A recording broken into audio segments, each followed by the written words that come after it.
talking about C.S. Lewis's book, The Screwtape Letters. This is a short volume he wrote, I think around 1942. It was during the Second World War, which plays into the book. I love this book.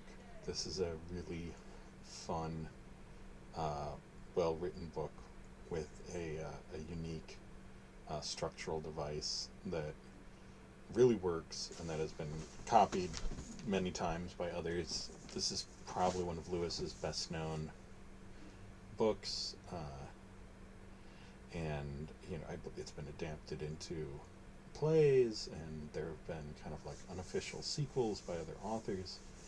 The audiobook version was once read by the British comedy actor John Cleese. A version I highly recommend. It takes to it very well. The basic premise of the book is that it's a series of letters. It's like a short novel in the form of a series of letters from a senior demon from hell to his nephew demon, who is on Earth attempting to lead a human being on the road to spiritual ruin. And the letters wind up being sort of inverted spiritual advice. If the mind often rebels at being told exactly what to do, the device of having a demon explain like the purpose of demonic temptation and the tactics and techniques of bringing a human being to no good is really, A, it's just really funny, and B, it's subtle and more convincing and more thought-provoking than a simple, have you noticed that you really should be doing this? Instead, when you have a demon explaining what they're trying to sort of coax a particular person to do, the sort of rebellious streak in you says, well, heck, I'm not going to do that. It's an effective device both for the humor of the book and the message of the book, which is to sort of provoke people to lives of greater spiritual virtue, and its framing is really interesting. In these letters, from the point of view of a devil, Lewis is trying to explain God's purpose in this world for many of the factors of human life in this world. Screwtape is a senior demon, and he is explaining to a junior, why they do what they do, and conversely why they just call God like the enemy, what the enemy seems to want, and how they have to understand him a little bit in order to provoke human beings to reject his teachings and his influence. And what makes the book so good is that Screwtape is a wonderful narrator, and it really does feel like that mix of sort of a pompous old relative who feels like they've learned a heck of a lot in life and they can help these young people if they'll only listen. And his, he's a devil, so he's allowed to be really cynical and mean in a way that I'm sure Lewis would never allow himself to be in real life. But just the fact that he was able to sort of conceive of the attitudes of Screwtape tells you that he had some impish, mischievous side to him. I'll try to cover the book. Each letter, there's about 30 of them. I want to say 33. Let's say 33. Each letter tends to deal with one particular aspect of the spiritual life of a human being. We don't find out much about the human being who Screwtape and his junior nephew, whose name is Wormwood, which may have inspired Ms. Wormwood in the Calvin and Hobbes comic strip, I just realized. I wouldn't put it past it. Anyway, he's instructing his junior Wormwood in how to tempt this particular human being. They just call him the patient. He's a young man. He's single. He lives in England during the war. He has some wartime duties at one point, and I think he like works in an office. But other than that, he's very generic. There's a lot of the details of his life that to a human agent would be very interesting are just not that interesting to these devils. What they're interested is control. They're interested in controlling him and twisting his will away from God. And they, in order to do this, Screwtape writes to Wormwood in these letters about given topics, all of them fairly important, and what their tack is to disrupt and make ineffectual human soul's efforts to avoid their lures and to be reunited with the Lord. And each letter, many of them have a great deal of sort of just general insight into the human condition, even if you don't believe in God, Christianity, a sort of supernatural life, as I don't. You can, through these letters, see a great deal of just kind of like the normal to and fro of human life, the tug between our passions, our desires, our emotions, our conscience, our sense of what we should be doing, our feelings of regret and grief. A lot of it is here. Lewis was I think a decent observer of many aspects of human life, and many of the perspective that he has Screwtape unravel for Wormwood has really stuck with me. Like, for example, at one point he talks to Wormwood about how he has never trusted, Screwtape has never trusted a natural human liking or a natural human pleasure, even if it doesn't have anything divine or infernal about it. If it's just something that the human being likes, he has always tried to disrupt it, even if he didn't know, it didn't seem like important. But he gives examples of like people who were well armored from spiritual temptation in one area, like say in becoming a social climber or being excessively worried about their social status. They were protected from those temptations by their just natural likings for kind of low-class food and drink. So that he could never tempt this particular patient, one of Screwtape's old patients, to want to, become a kind of like social climber, because the guy would have had to give up, his beer and bread or whatever it was that he genuinely liked. And a lot of the book is filled with this picture of a normal human life being a relatively pleasurable and easeful thing to be. Did I say that well? I don't think I did. Screwtape at one point complains grievously to Wormwood that everything is on the enemy's side, since the enemy created everything and they're constantly just fighting, that he created human beings and gave them a world full of things to do that are, there's nothing sinful about them at all. They're just nice, I mean, like, you can eat, you can drink, you can work, you can sleep, you can play with friends, and all of this stuff the enemy is just happy with. At one point, Screwtape accuses God of being vulgar and having a bourgeois mind, which is which is pretty funny. And the idea that the demons are like austere and they're not hedonists because they're too busy being great and pursuing great things and undertaking the conquest of creation to seize it back from the Lord. This is Screwtape is a pretty integrated personality. He has a pretty integrated outlook across the whole book, and that's the outlook of a fiercely ruthless, competitive,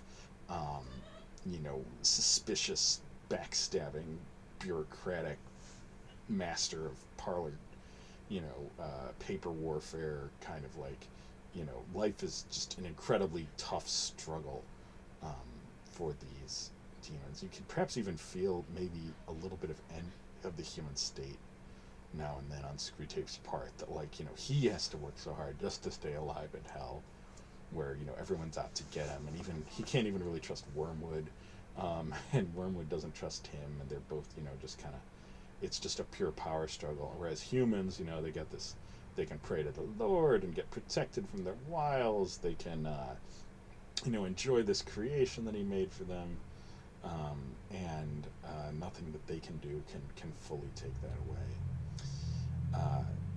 There's other passages where things are well observed. At one point, they have been trying to tempt the patient with appeals to worldly values, to worldliness. Screwtape at one point says how the thing to do is to take all the patient's values, whether from their religion or just from their nature, and replace them with the world's values, to get them to ask of everything, not, do I enjoy this? Is it right to do? Is it prudent? Is it pleasurable? But to get them to say, like, is this what people like me are doing these days? Is this the future? Is this the thing? Is this the fashion? Is this the sort of issue of the moment that I should be concerned about? And that's very well observed. That's a strong pressure in human life, in 1942 as well as now. And I like the way that Lewis presents it, because one of the things that is, to me, really valuable about the pursuit of spiritual practice is that it gives an alternative set of values and actions to the world's values and actions, wherever you might happen to be. And since the world's values and actions are often, superficial and fleeting, and perhaps deeply ill-advised at a given moment, it is helpful to have, deeply helpful to have other traditions, competing traditions of values. I sometimes get the feeling from people in all sorts of political stances and social stances that they think it will be a good thing when the truth triumphs once and for all, and when everybody can stand on, one more or less agreed upon consensual truth. And I find that prospect really frightening, really scary. I'm not at all sure that if that were to happen, that it would be desirable. Even if it were a truth that was like well tested by good processes, I am nervous about the idea of a world where there is no room for opposition to the conventional wisdom. And I think Lewis was nervous about that in this book, because there are many attacks on worldliness, of course in the guise of Screwtape recommending worldliness to Wormwood, about using the world to separate the patient from religion and God. There's a good part in one of the letters when he says to Wormwood, you have to remember that these creatures are animals, and they don't see things like we do. They aren't bathed in the glare of eternity, I think is what he says. They just see what's in front of them.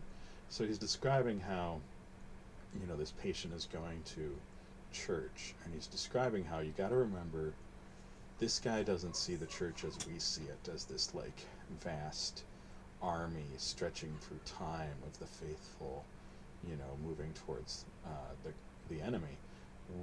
He sees like a little shambly building with a bunch of his neighbors in it, not the ones he particularly likes, coming up to him and sort of giving him a big smile and shaking his hand with a greasy palm and giving him a hymnal with words in it that neither of them he has a very like, you have to impress upon him the everydayness of their religion and the distasteful aspects of it, which, Lewis was a churchgoer, but everybody who's an honest churchgoer can summon up like the little details of churchgoing that, they're like, yeah, this isn't my favorite. He's like, you must focus people on the seeming disparity between the nobility and the grandeur and the romance of religious practice, and the sort of like everyday actuality of it.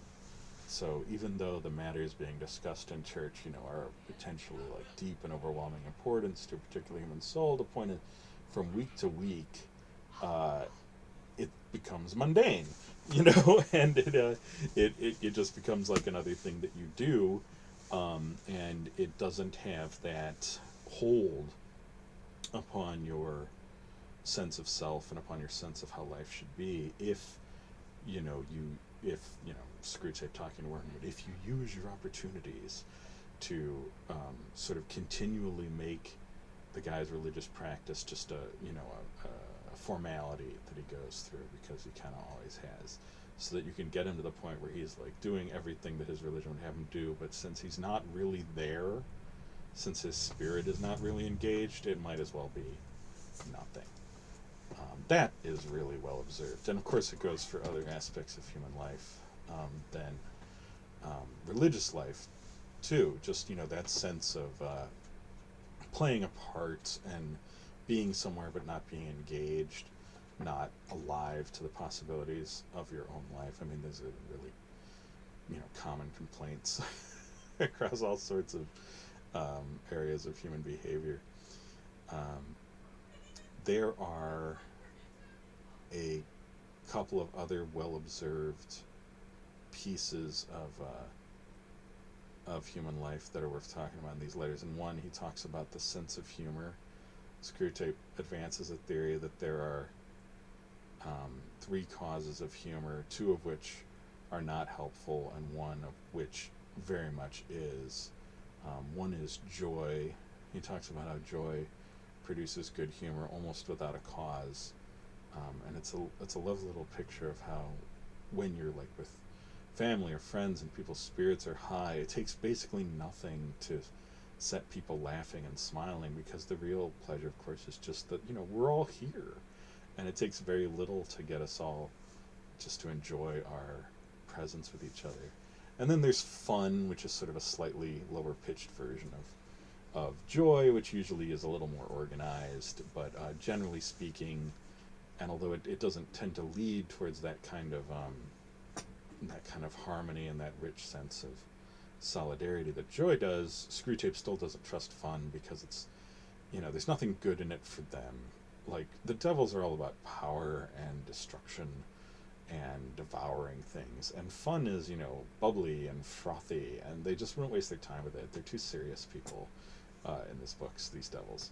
But the one that Screwtape really recommends to Wormwood for sense of humor is flippancy, which is a word I kind of wish we had back, because I think it describes better that mixture of sarcasm and irony and kind of hip coldness, which can pass for wit, and it really falls well under the word flippancy, that kind of defensive, reductive, off-putting, mechanical form of comedy that people use on each other, and that you see well displayed on TV and drama, which is that kind of like, oh, just let's close that off before we even deal with it. It's kind of like a death of communication. It's a bunch of like cul-de-sacs in a conversation that lead nowhere and are meant to just kind of block any common solidarity from occurring. This just fills television, of all sorts. And I think Lewis was right to point out that this can be really dangerous to people. It can It is not, it's certainly entertaining, but to actually live it out can really close a lot of doors. I would say it's not so much deeply damaging in and of itself. It's that it represents missed opportunities. Missed opportunities for deeper human connection, or for a more um, joyous and memorable form of wit, and of good cheer. That is very well observed. Another thing that I like in the book is a letter where the worldly attacks that Wormwood's been hitting his patient with have been having their effect, but then uh, the the patient goes on a walk and reads a book he likes, and just has like what sounds like a pleasant day out.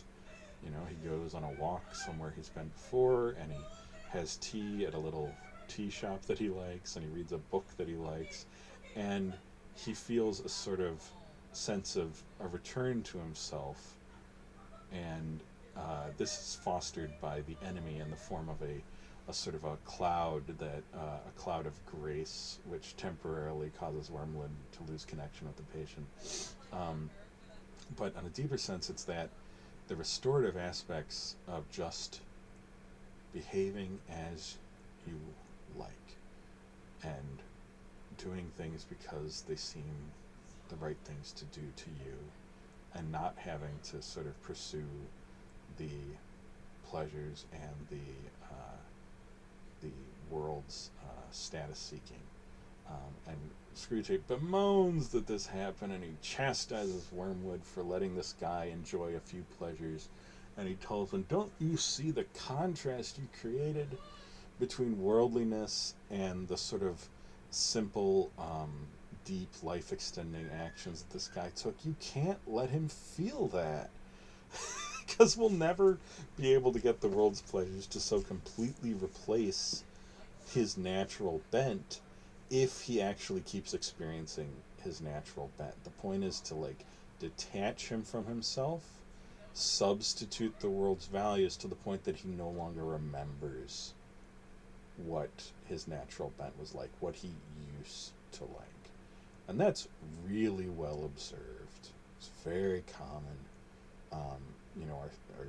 Our psychology tends to adjust this to our situations, and if we are kept distant enough from what we truly enjoy and how we truly enjoy it and the people we really like spending time with and the things we like to do, we will reduce that in our memory and diminish it in exchange for what we feel we have to do, or what we feel is becoming necessary to us.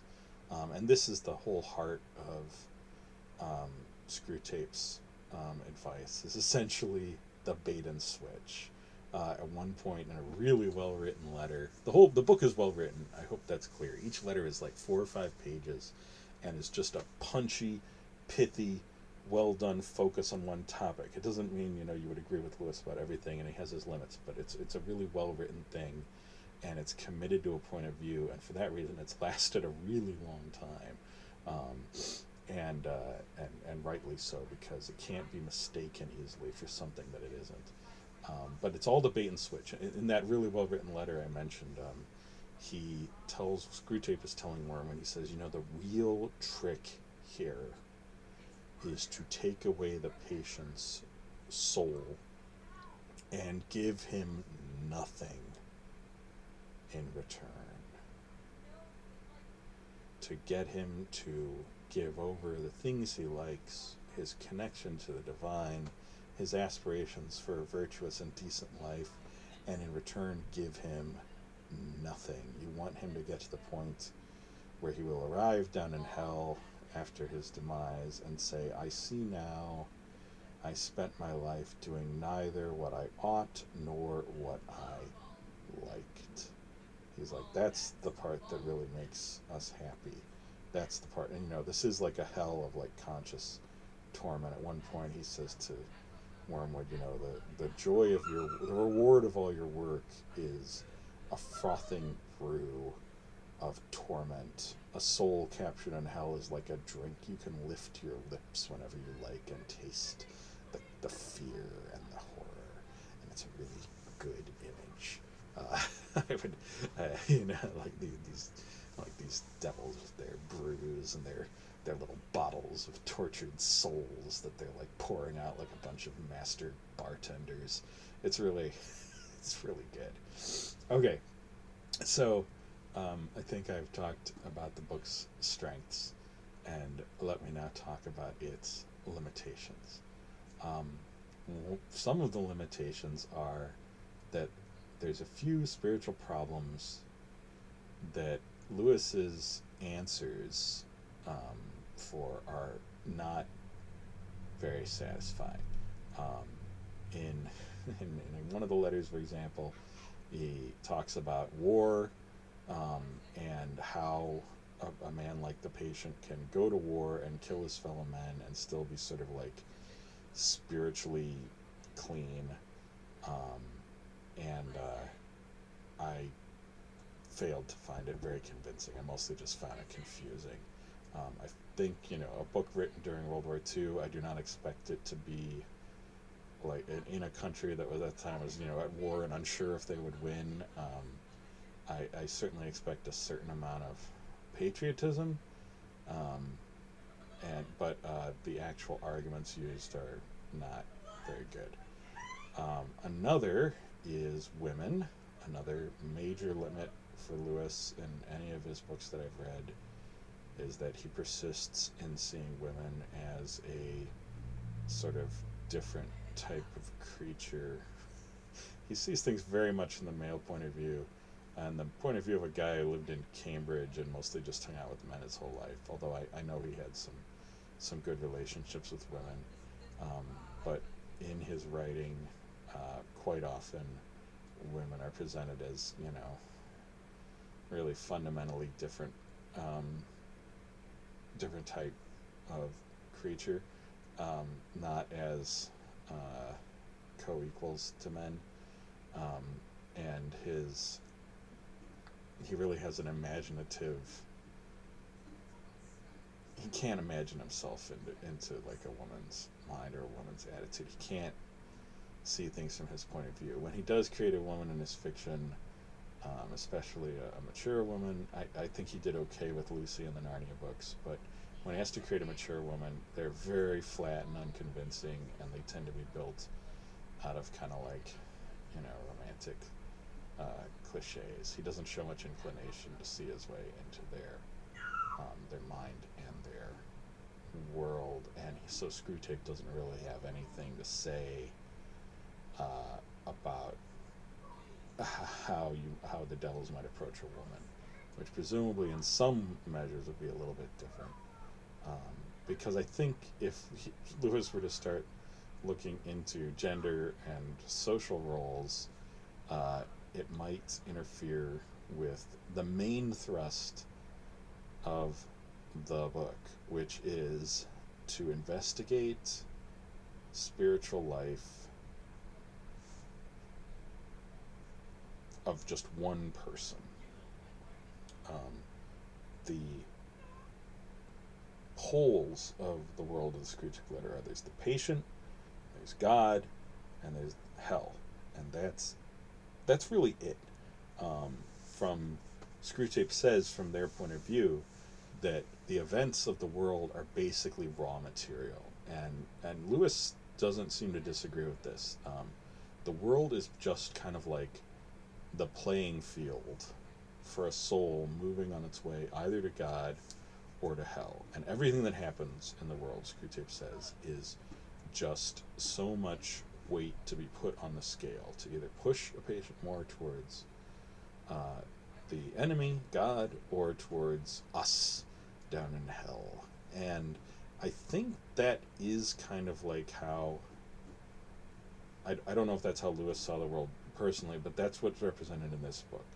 And it's a limit on the book. I don't think it's a purposeless one, and it is stuck to, but it does limit the book in a lot of important ways, because there are some spiritual questions that arise that can't be dealt with purely as sort of like a struggle within an individual soul over how virtuous to be, or how to pray, or what values to pursue, or what attitudes to take towards individual challenges in life. These are definitely worth exploring. I don't want to say that they're not. It's definitely worth exploring. These are questions that individual people have some control over directly, and certainly think about. It's kind of like the voice of conscience, the voice of, what should I do with my time here. But without a broader picture of the world in which the guy lives, and without some sense that the world itself has value uh, outside of its role as the playing field in a struggle between good and evil, there's a lot of questions that just don't get asked, or if they are asked, they're not very well answered. The war is one of them. Others might be the raising of children. The patient never gets to the point of having a family in the book, and so many of the most difficult questions of human life are kind of like closed off. The question of like physical health, of bioethics, of what we owe people in terms of a just society, these are just not asked by the Screwtape Letters, and they're pretty important. It is not necessary that every book answer every question, but it's just a limit on the book that major ethical questions that involve valuing this life and this world as fundamental goods somehow and somewhere, they're just not on they're not on offer in this book. The Screwtape Letters is a book of kind of almost classical individualism, where the most important thing, it's weird, it's because it's kind of a modernist book. I can't imagine it being written much before when it was, it's like it represents a conservative attitude, but it's a modern conservative attitude, and this idea of the individual soul struggling to sort of express itself towards God and to build defenses against temptations. It obviously has some parallels in like older Christian practice, like the medieval literature that Lewis was familiar with would have been full of it. I'm sure he might have been thinking about Pilgrim's Progress, one of the most famous English books about the spiritual life. But I don't know, something about the book is so 20th century and is so much a projection of the world, even as it sort of like attempts to reject the specific details of that world. I think Lewis was aiming for something more universal. He was looking for like universal problems and traits in human life and in human nature, and I think he found some of them, but his manner of presenting it is the manner of a modernist. Like it's that mixture of kind of logic and values and assertions that sort of attempt to prop up this ancient vision of human life as essentially raw material for a spiritual struggle that will determine a sort of a supernatural destiny. And it's very interesting to see somebody try to play that out, but in the world and the language and the style of the 1940s. I think it's pretty funny, and not convincing. What's the right word? Fascinating. It's fascinating. Yes, that's it. In some of the letters, Lewis is well known for his apologetics, for his like explanations and explications, and he's very good. But one thing that makes him so successful is he often like just kind of sweeps over questions. This isn't just in Screwtape Letters, but in others. He just wants to kind of like keep moving. He covers a lot of ground. He's a very broad writer. He's not always a very deep writer. but he's broad and he's effusive and he is clear. It's just that he doesn't try to make everything hang together like links in a logical chain. Sometimes he just sort of like skates over the ice onto the next thing. So, like, for example, in one of the letters, Screwtape is talking to one about sex and is generally defending. He says very clearly that the enemy wants either virginity or monogamy. It's not in on this promiscuity thing at all. And when asked why, because one question in sexual ethics has always been, well, like, if people are willing and no one gets hurt, what's the problem? Is so Lewis's answer in Screwtape's words is something like, whenever two human beings lay together, a transcendental relationship is established, which must be forever tended and extended or forever denied. And he just kind of says that and then moves on. I think that's like skating over the argument, like a transcendental relationship because two people slept together. I guess, but he just asserts it and moves on in his argument to other reasons why sort of traditional sexual chastity is the way to go for human beings. And I don't know, this seems like a particularly important one lately, since this is well before the birth control revolution that Lewis is writing this, but even then there must have been some feeling that sexual morals are being sort of like tested and new things are being tried out and new expectations were building, and I think Lewis was concerned to stress the really traditional mold. And this has been a problem for conservative religious thought for a long time, is as our knowledge of how our bodies work and how our health works and how reproduction happens and how our sexuality is formed keeps getting extended, it keeps leaving them less space to assert their particular assertions. Or if they do, they have to like restructure the foundation of them. They can't just sort of like count on the fact that no one is there presenting a counterpoint because there was just ignorance. For quite a long time. It's shocking sometimes how much about human reproduction was just unclear until relative. And I know there's stuff that still is, but major pieces of it that were just like vague. And so in that vagueness, you could just say all sorts of things without anyone giving you a counterpoint. I feel like this was part of the Lewis's answer is just assert what he believes to be true and move on. So when he can use logic, he uses logic. When he can use passion, he uses passion. When he can use lyricism, he can use lyricism. And I think what makes him such a popular apologetic writer is he used these things, he used these particular approaches and tools around the issues and in the way that most people who agree with him would use them, and then he did it pretty well. He's a smart guy and he's a good writer, and when he uses passion, he's passionate, and when he uses reason, he's reasonable, and when he uses lyricism and imagery and metaphor, he's good at it. But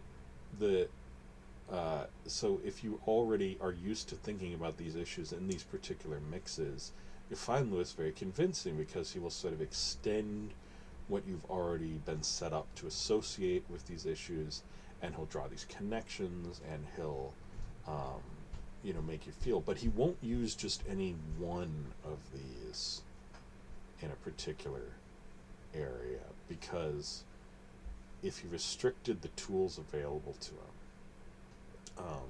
I think you would see the holes in many of the positions. They're not just holes of logic, they're also holes of passion. I'll give an example. So the holes of logic is like the one I described, where he just asserts, oh, there's a transcendental relationship whenever two people sleep together. And there just is, okay? I don't need to back that up. That's that's a hole in logic or a hole in reason. A hole in passion is, for me, in Screwtape Letters, is at one point, Screwtape is mentioning to Wormwood, it's a good thing to remember that we don't have a lot of material to work on. Of all the human beings out there, so many of them die young. There aren't many who survive to adulthood and who we get the chance to sort of practice our temptations on for a long time.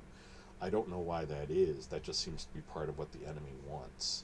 And to me, that's a deep failure in passion. I don't expect Screwtape and Wormwood to care, but I kind of would hope that Lewis might care and might use these characters to address the issue, which is, to me, one of the great achievements of humanity has been the tremendous reduction in childhood disease, and in so many children getting the chance to survive to adulthood. This is just a fabulous, amazing, wonderful moment we live in where this has happened.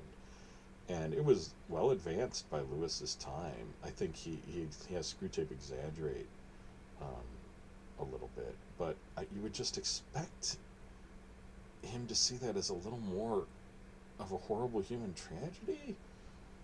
Like, I don't think I can't really easily accept it's okay, baby died of scarlet fever at the age of 2, but you'll see them, as part of God's plan. Like, that's close to what Lewis is saying here, is that it's part of God's plan for a lot of people to die really young. That is what he's saying. It's not close to, that is what he's saying. And I think that's a huge failure in passion. That's a kind of sentimental hole in his appeal. You can write an apologetic vision that doesn't require you to be so cold about this, and you can, but that again, if Lewis were to do that, he might have to confront the main issue in his work, which is this life simply a playing ground for a spiritual contest, or does it have value in and of itself? Like, let's say that you had two people, and one of them was a good player of the game of spiritual conflict and led other people towards the divine, but another didn't give a thought to that. All they did was focus on improving sanitation and nutrition to keep people alive. I think from Lewis's point of view, you'd have to say the first person what lived the more successful and important life, because in Lewis's vision in Screwtape Letters, that's really what matters, is achieving the proper destiny, this proper supernatural destiny, by having the proper attitudes towards things of this world. Now, Lewis would almost certainly not be averse to people, reducing childhood mortality, but I don't think he really sees it as like an ethical imperative. I really don't. I think he's reasonably committed to this vision of life where it's the destiny of the human soul. And, he might even be brought to advance the opinion, which I know some other people have advanced, that a child who dies young and, innocent and in good graces with the Lord is to some extent not to be pitied. That, they got off easy. Excuse me. I hate that. I hate that argument. I don't know what the heck people who say that are thinking. Good Lord. So that is the hole in passion. And then there's something of the hole in rhetoric or lyricism, and those I think are primarily caused by Lewis's education. He's a very well educated man. He's a scholar. And because of that, certain forms of expression are kind of locked away from him. He had a social position to keep up, just as it would have been gauche or inappropriate to sort of imagine himself into a realistic portrayal of a woman.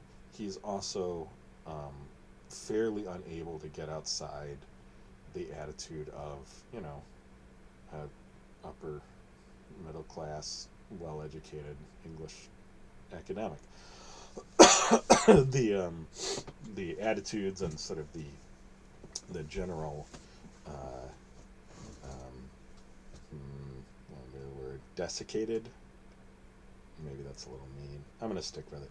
The sort of desiccated attitudes of a person like that kind of govern his appeal. Now, I'm sure he got outside of it more than some of his peers, as the sort of the fairly wide appeal of his books go. But he definitely is a more. Some people are drawn to him more than others, and I think partly that's because of he couldn't bring himself to shake off the cultural and class expectations of his life. Now, that's hardly a deep criticism, because that's extremely difficult, and maybe it's impossible, and who does do that, right? But I just bring it up. His rhetoric and his lyricalism is not everybody's cup of tea. But it's more on display in Screwtape Letters than in many of them, because I think the structural device that he hit on of demonic letters was just so strong, and then he really used the opportunity well. He didn't write the book, to unusual length. The letters are very, punchy. Each one is like maybe a 5 to 10 minute read. It transfers really well to audiobook. I think that John Cleese version is on YouTube somewhere if you want to hunt it up. And I read the book over and over, and always came away with something a little new. And as you can see by the length of this talk about it, there's plenty, because Lewis is such a broad writer, there's plenty that it touches on. And his turns of phrase do stick with you about certain features, and pop back into mind at the right moment. And that might be one definition of really good writing, is how easily does it come back to you years after you read it. So, Screwtape Letters, C.S. Lewis. Share and enjoy.